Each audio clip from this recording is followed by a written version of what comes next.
Hey guys, Rob Dabney here with ADV Pulse, and we are in Morocco for the KTM 790 Adventure launch, and we've gotten a chance to ride these bikes, but we've also got a really special guest here, two-time Dakar Rally champion Toby Price.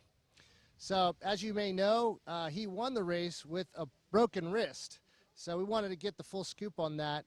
Toby, could you tell us a little bit about what happened, how you broke the wrist, you had to get a surgery, just the whole story, and, you know, just kind of tell us where you're at right now with this injury. Yeah, for us it was a bit of a hard slog. We had to start the race with a broken wrist, and unfortunately, I did it in some training leading up to the race in Abu Dhabi. So I broke it there. I flew to Barcelona in Spain, had my first surgery there, basically screwed the scaphoid back together, and then we're going to be starting the Dakar Rally with pretty much a busted wrist still. So yeah, it was not too much fun through the whole race, and we definitely didn't enjoy it.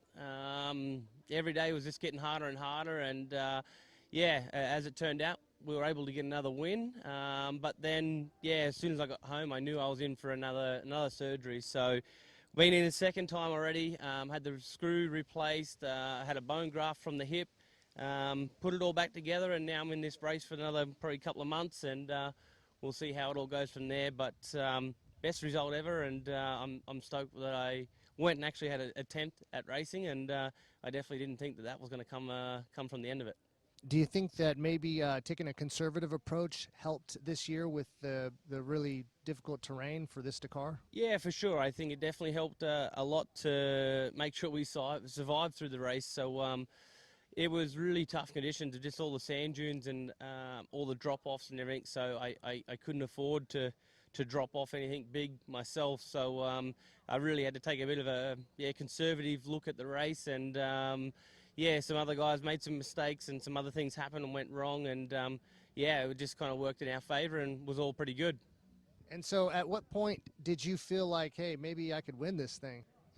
Yeah, getting on the plane to go across there, I never thought I'd have a chance to win it, especially with the wrist and where we were situated. Everyone's in a really strong position at the moment and can really ride rough conditions and do all the navigation at a pretty high speed. But I was about probably 2 days from the end was where I thought I was within a chance to win the race. Probably like day 3, 4, and 5, I was pretty darn close to calling it quits and hanging the helmet up and getting back on a plane to fly home. But just every day just started getting a bit better in results. We're sitting in good positions, good spots, and just every day we had to try and just grit the teeth and pull the helmet on and go and do our job. So there was also a little bet you guys had, you and Laia, and something to do with the new haircut. You want to show your hair there and maybe tell us a story? I'll show the hair first. It's not the greatest looking haircut, that's for sure. So I've still got the mullet at the back, but the story was we were just sitting around probably like day 3.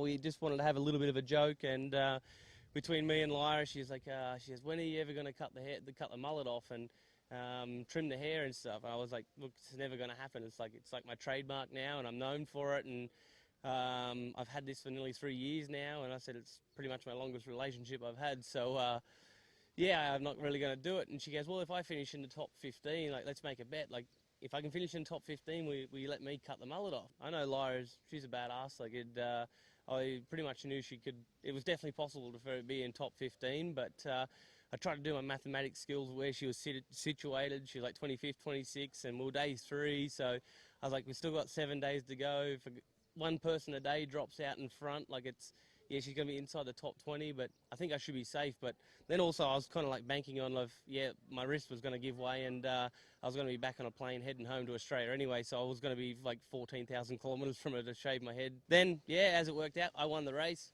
She finished 11th, which is badass. Like, it's just crazy what she can do on a motorcycle, and pretty much, she's the queen of the desert, Laia, and now as you've seen before, I'm sporting a new haircut, so it's not the greatest looking one, but a deal's a deal, and a bet is a bet, and you gotta stick to your word. So we did. So wasn't there another side of that bet that you get a kiss if you got 1st to 5th or something like that? Or tell us about that. And did you get a kiss?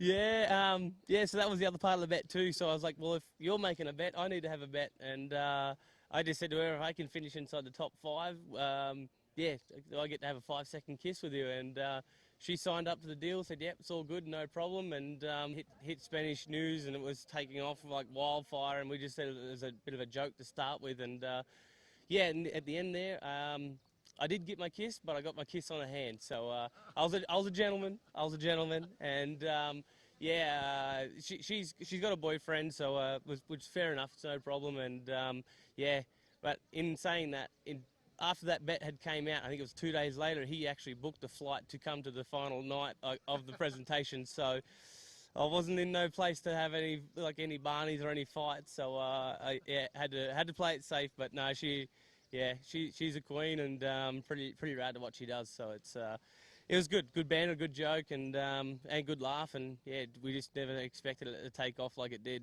So can you also tell us a little bit about what do you think the secret sauce is with KTM? This is the 18th consecutive win. I mean, how are they doing that? What goes into being able to pull that off?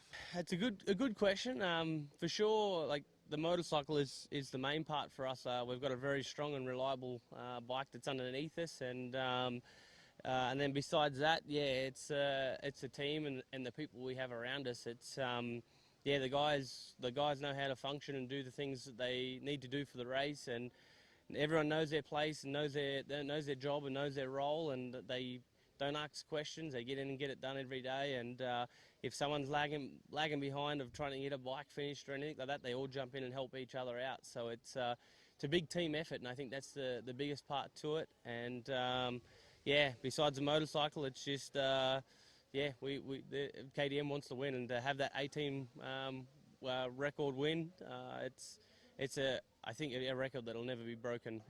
So when do you think you can start training again? Yeah, so at this stage, we will probably go back in for another scan in like 2 weeks' time, and then that will then give us an idea of where we're situated with the wrist. And from there on, I should be able to start doing some stationary cycling and, yeah, definitely do some running and some jogging and everything. But, yeah, it's going to start up the next couple of weeks, I think, because if I sit around too long, it's going to be a lot harder road to get back to where we need to be. So I'm excited. I'm already missing it. I definitely want to be back training, and I definitely want to be back riding the bike. And unfortunately, yeah, I didn't get to ride the new 790 for the test for the launch here. So but yeah, it's those things you miss out on. Unfortunately, it's part of the sport, and we will keep at it full gas and see how we go.